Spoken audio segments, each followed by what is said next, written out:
잡힌 시선, 따뜻한 공정의 가치로 함께합니다. 황보선의 출발 새 아침.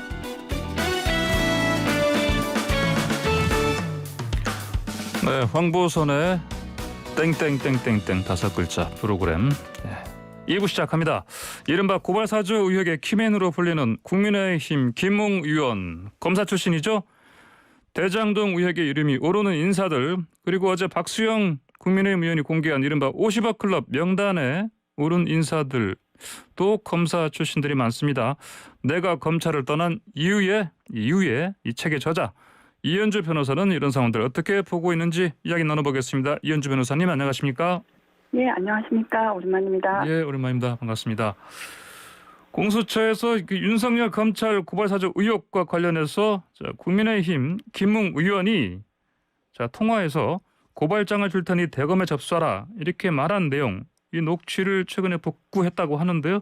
또 어제는 정점식 의원실 그리고 자택 압수수색했습니다.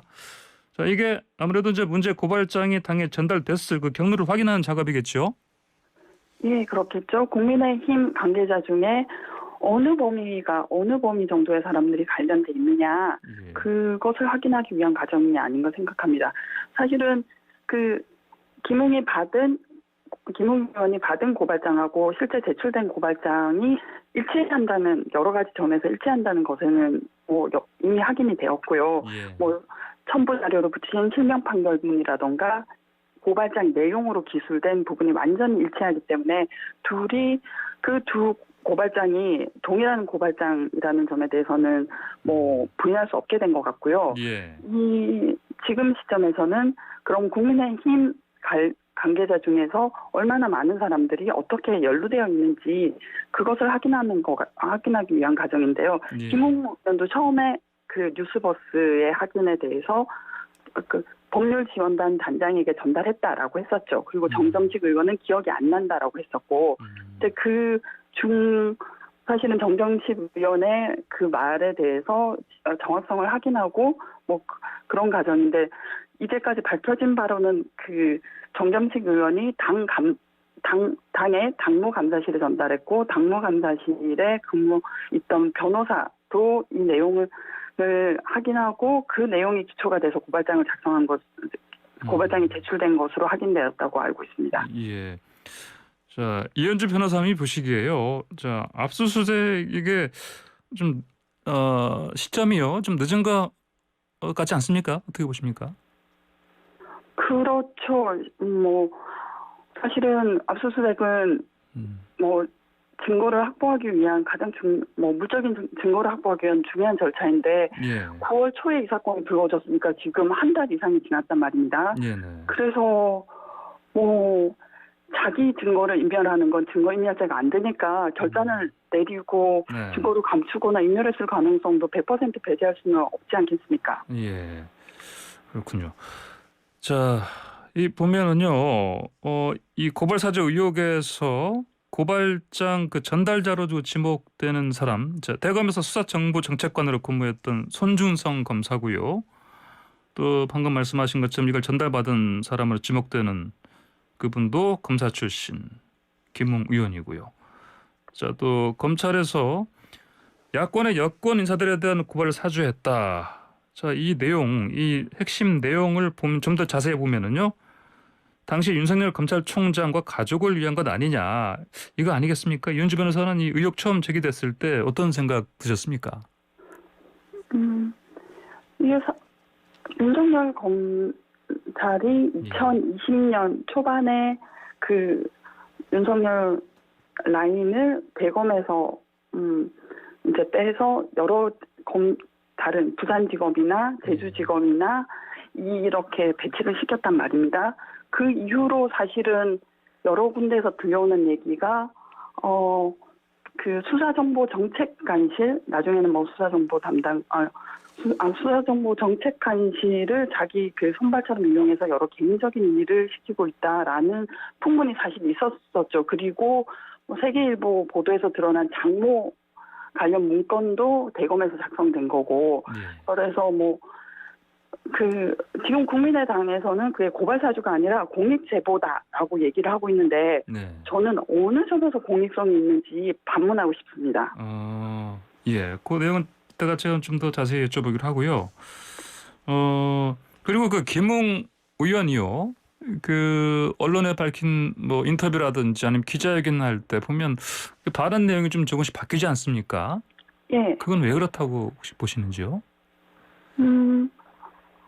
저는 검사들의 속성이라고 봅니다. 검사들은 네. 수사를 하는 사람이지 수사를 당하는 사람이 아니고 예. 범죄 사실을 추궁하는 사람이지 추궁당하는 사람이 아니었거든요. 네네. 사실은 공수처가 생기기 전에는 제대로 뭐 굉장히 크게 문제된 뭐 김강준 건이나 이런 건이 아니면 수사를 받은 사실이 없죠. 예. 그러니까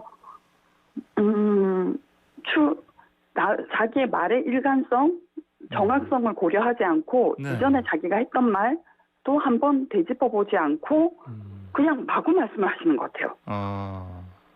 그 이제 수사를 받거나 조사를 당한 적이 없었기 때문에 예. 네. 예. 그리고 자기네들은 처벌받지 않는다라는 관행에 따라서 이미 자신감을 갖고 있는 사람들이기 때문에 예. 환경이 바뀌었지만 거기에 적응을 못하는 것 같아요. 적응을 그리고 뭐 기자들에 대한 관계에서도 검증 당하는 사람이 아니라 자기네들이 기사거리를 푸는 사람이지 않습니까? 네. 특히 특수부 검사들은 네. 수사가 반, 언론 홍보가 반이라고 얘기하거든요. 예. 그러니까 그 언론 기사를 통해서 피의자의 범죄 사실을 기정사실화하고 피의자의 길을 꺾고 피의자와 그 공범들을 이간질시키고 그게 수법이었는데, 그러니까 언론에 대한 관계에서도 그렇다고 봅니다. 자기는 기사를 푸는 사람, 기사를 제공하는 사람이지 검증당하는 사람은 아닌 거죠.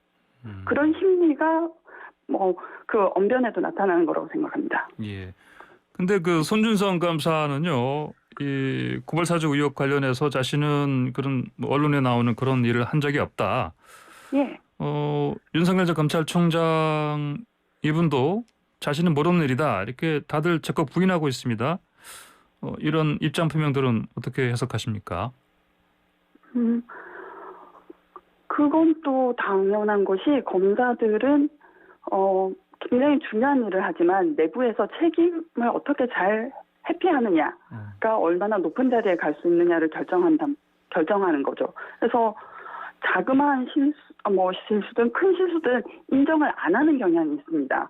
사실 뭐 제가 아는 초임 검사가 겪은 이야기는 기자가 전화를 해서 이런 일이 있지 않느냐, 당신이 실수한 거 아니냐라고 해서 이 초임 검사니까 순순히 인정을 한 거죠. 예, 제가 그건 뭐 그 사실관계는 간과했습니다, 놓쳤습니다라고 말하고서 그 일을 사후에 부장검사에게 보고를 했습니다. 그랬더니 부장검사가 화를 내면서 거짓말을 했어야지라고 호통을 쳐서 이 검사가 굉장히 황당한 적이 있습니다. 그래서 사실 거짓말을 하는 건 검찰의 문화라고 봐요.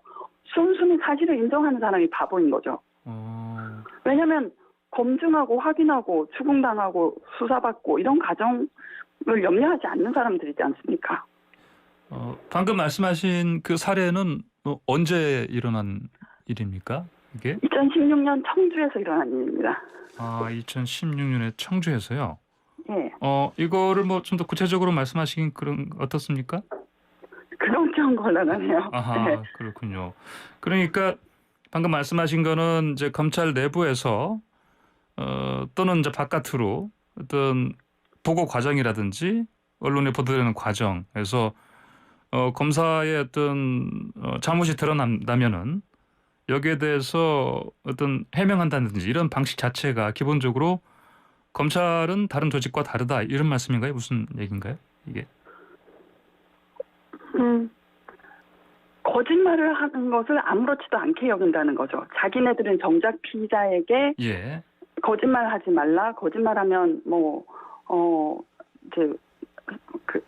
범죄 사실을 범죄 사실을 반성하지 않는 거니까 그리고 수사를 방해하는 거니까 큰 불이익을 주겠다. 더 큰 불이익을 주겠다고 경고하는 사람들이면서 자기네들은 거짓말을 하는 것에 대해서 전혀 두려움이 없다는 얘기죠. 그리고 방금 전에 말씀하신 그 청주에서 일어났다고 말씀하신 그 사례를 보면은 저 밑에 검사와 위에 이제 그 지휘급의 그 검사 사이에 그 소통 방식이지 않습니까? 예. 여기에서 그 이제 초임 검사가 어떤 잘 몰라서 그런 꾸중을 들었다 검찰의 이런 문화를 말씀인가요? 모르는 거죠. 거짓말을 해도 예. 아무 일이 없는 그리고 책임을 회피하기 위해서 거짓말을 하는 게 좋은 검찰의 예. 문화를 몰랐던 거죠. 그럼 이런 식으로 어떤 그 커뮤니케이션 방식에서 이는 이제 잘 뭐랄까요 그 감지를 못해서 어떤 초임 검사라든지 초차 검사가 이른바 예, 이런 식으로 그 뭐 꾸중을 받는다든지 아니면 인사상에 나중에 어떤 불이익을 받는다든지 이런 일이 많이 일어납니까? 인사상의 불이익을 받는다기보다는 결과적으로 예, 말귀를 결과적으로. 못 알아듣는 그런 네. 사람은 예. 자기가 끌어줄 수가 없죠. 어. 예, 하나를 말하면 열을 알아먹고 네. 자기가 자기 입으로 꺼림직한 지시를 하게 하는 일이 없어야 되는데 예. 그걸 못 알아먹고 정확하게 얘기하게 한다든지 뭐 속내를 드러나게 하는 지시를 하게 한다든지 그러면 불편해서 어떻게 같이 일하겠습니까? 네. 근데 사실은 그래서 채널A 검언 유착 사건에서도 그런 일이 있었죠. 검찰에서 뼈가 굵은 분이 아니고 예. 다른 법조에 있다가 들어오신 분이었죠. 그래서 윤석열 검찰총장에게 한동훈 검사장을 감찰 개시하겠다고 보고를 들어갔다고 해요. 예. 근데 윤석열 당시 검찰총장이 예. 너무나 선선하게 그래 해야지 이거 중대한 건인데 예. 라고 말을 해서 이거 대단한 결단을 하고 자기가 이거 분명히 측근을 보호하려고 나설 텐데 예. 이거 맞설 각오까지 하고 들어갔는데 이렇게 선선히 승인을 해주니 너무 이상하다라고 돌아와서 얘기를 했다고 합니다. 근데 같이 보고를 들어갔던 예. 다른 검사가 예. 그 사람은 그 말이 아니라 총장의 표정에서 읽은 거예요. 그거 아닐 건데요. 다시 한번 확인해 보시는 게 좋을 건데요. 라고 말을 들었는데 예. 그 이후에 벌어지는 상황은 실제 그랬던 겁니다. 그래서 자기가 책임질 말을 하지 않죠. 자기가 잘못했다고 인정하지도 않고요. 예. 그러니까 귀로 듣는 그런 발언이 아니고 행간의 그 발언을 똑바로 파악해야 된다. 그렇죠. 상사가 지시를 내리면 예. 그 말이 아니라 말의 표현이 아니라 표정, 몸짓, 내쉬는 숨, 그러니까 이런 거에 주의를 해야죠. 그러니까 진위가 뭔가를 예. 파악하기 위해서 머리를 굴려야죠. 그러면 이 방금 말씀하신 그 채널 A 이 사건 관련해서 그 당시에 이제 윤석열 총장이 해야지 그래 이건 사실 하라는 얘기는 아니다 이런 말씀이네요, 그러니까. 그렇죠. 알겠습니다. 자 어쨌든 그러면요 이현주 변호사께서 보시기에 그 동안에 나왔던 이 의혹에 나오는 등장하는 사람들의 그 발언들 쪽 봤을 때 행간에 좀 이 부분 좀 주목했으면 좋겠다는 거 있습니까? 뭐 행간이라기보다는 예. 일단은 검사들의 습성을 이해하면 네. 사건을 이해하기 그 말에 휘둘리지 않고 말에 혼란스럽지 않고 진실을 볼 수 있다고 생각합니다. 제가 말씀드리는 거는 그러니까 첫째 검찰에서 어떻게 책임을 회피하느냐, 잘못한 것을 인정하지 않고 피해가느냐에 따라서 높은 자리에 갈 수 있다고 말씀드렸잖아요. 예. 그래서 그때 나오는 것 중에 하나가 잘못을 남한테 뒤집어 씌우는 거죠. 네. 분명히 잘못된 일은 있는데 자기는 빠지려면 누군가를 희생양으로 세워야 되지 않습니까? 네네. 그래서 제가 주목하고 싶은 것은 윤석열의 그 첫 번째 기자회견에서 네. 막 대단히 격앙된 표정과 말투로 네네. 뭐 이거는 정치 공작이다. 그리고 메이저 언론도 아니고 이런 군소 언론사가 나서서 네네. 이건 그 사안의 실상을 얘기하지 않고 라벨을 부르기 좋은 라벨을 붙여주는 거잖아요. 이거는 여권 측의 공작이고 언론을 이용한 뭐 드라이브고 이런 걸 얘기하는 거 보면 그러니까 그 사안에 대해서는 기문이 관련돼 있고 고발장이 똑같고 이런 것들을 얘기하지 않는단 말입니다. 예. 그러면 이분이 원래 검사들의 수법인 남에게 뒤집어 씌우기 예. 들어갔구나라는 걸 알 수 있죠. 알겠습니다. 자, 그나저나요. 요즘 그 대장동 의혹에요. 그 전현직 검찰 그 검사들 이름이 참 많이 나오는데요. 자, 이 상황 어떻게 보고 계십니까? 이건 검찰이 워낙 권력이 막대하니까 거기에 지내두면 여러 가지 혜택을 받을 수 있지 않습니까? 그리고 요즘에는 뇌물을 굉장히 세련된 수법으로 주죠. 거래의 외관을 이용해서 가령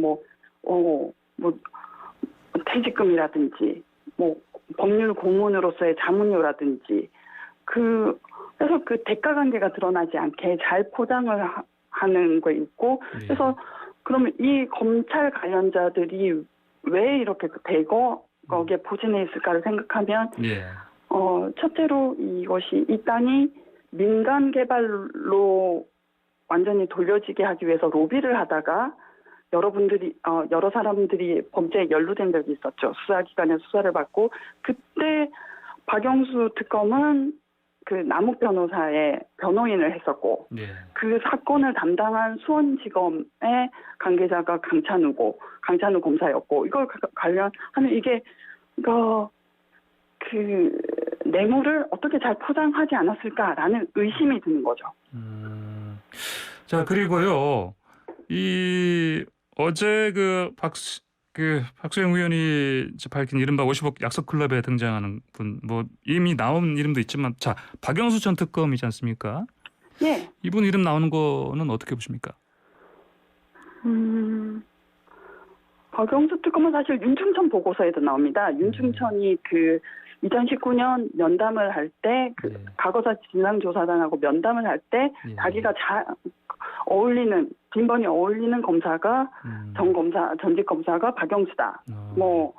자주 같이 룸사롱을 간다. 이런 내용이 나오죠. 그래서 우리가 정의로운 검사라고 여기는 검사하고 실제는 얼마나 다를까라는 걸 생각해 보게 되는 거죠.